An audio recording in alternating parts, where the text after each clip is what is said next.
Bonjour à tous, aujourd'hui je vais déballer avec vous la nouvelle scie circulaire plongeante et son rail de guidage.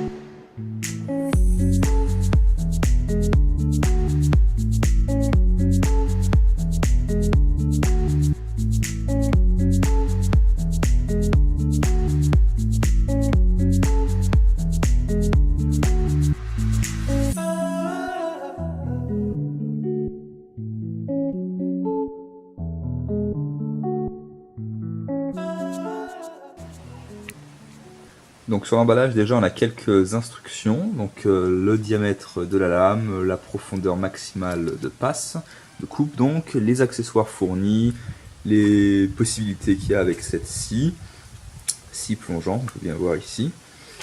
Ensuite sur le côté, toujours pareil, les accessoires, les possibilités. Ici quelques informations plus techniques, le nombre de tours minutes, le watt que ça utilise.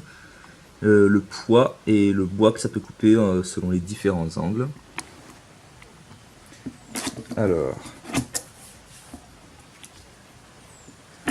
quand on l'ouvre, on trouve déjà sur les côtés la notice d'utilisation,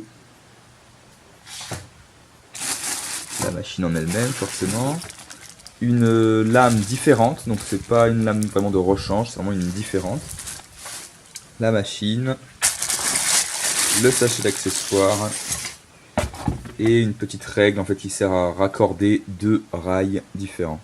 Donc voilà comment est présentée la machine dans son sac du coup. Donc bon, je l'ai enlevé. Là on a donc le câble électrique, la poignée avec le système de sécurité. Quand on monte ce petit levier, ça permet donc de plonger la fraise. Ici on a un système assez simple de butée de profondeur. Il suffit de le dévisser et de le régler à la profondeur qu'on souhaite. Ici, le petit système pour avoir les angles. Là, on peut voir la lame, la poignée, le moteur et le socle. Au niveau des accessoires fournis avec, comme je disais, il y a une lame différente, le mode d'emploi, le réglet pour raccorder deux rails. Et donc dans ce sachet, on retrouve deux presses qui vont aller se glisser dans le rail pour pouvoir le maintenir. Deux petites presses ici. Des pièces de rechange, donc celui-là c'est une simple vis qui va sur le rail ou sur la machine. Une clé et des systèmes de stoppers qui eux vont sur le rail.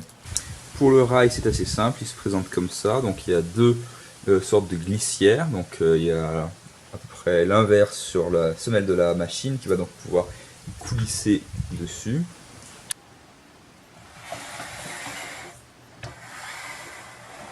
Et là donc il y a le petit caoutchouc qui est le bord du rail. Et donc quand on a tracé notre trait, il suffit de placer le caoutchouc sur le trait et ça va couper pile à cet endroit. Donc pour ça en fait il suffit, la première utilisation, on va déjà couper le rail, enfin du moins le caoutchouc qui est au bord du rail, on peut bien le voir ici.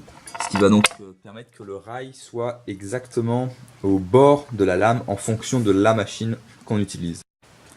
Sous le rail, on a des bandes auto-adhésives donc, qui permettent de ne pas glisser sur le bois. Donc tant que le bois est à peu près propre, ça ne glissera pas. S'il y a trop de poussière, ça va glisser, mais tant que ça reste raisonnable, ça ne glissera pas.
Donc voilà, là je viens donc de finir de couper le caoutchouc. Donc vous voyez, on a vraiment maintenant un petit bout de caoutchouc, il fait quelques millimètres à peine. Et maintenant, quand je vais donc poser le bord de mon caoutchouc sur le bois, je sais précisément où passera ma lame. Donc j'ai acheté une scie circulaire plongeante pour plusieurs raisons. Premièrement parce qu'elle a donc le rail qui permet d'être plus précis au niveau des coupes. Ensuite, donc avec ce type de modèle, on peut descendre en plein dans un panneau. Donc ça permet par exemple de faire des ouvertures dans une planche pour poser un évier ou plein d'autres choses, quoi. Donc c'est très bien. Ensuite, celle-ci dispose en plus d'un couteau diviseur, donc ça permet en plus d'avoir un peu plus de sécurité par rapport à certaines scies qui n'en auraient pas. Et puis bah, pour l'instant avec le juste déballage, j'en suis assez content pour le moment. Donc j'espère qu'elle me sera très utile. De toute façon je vous tiendrai au courant et puis on fera sûrement des réalisations avec. Donc à la prochaine.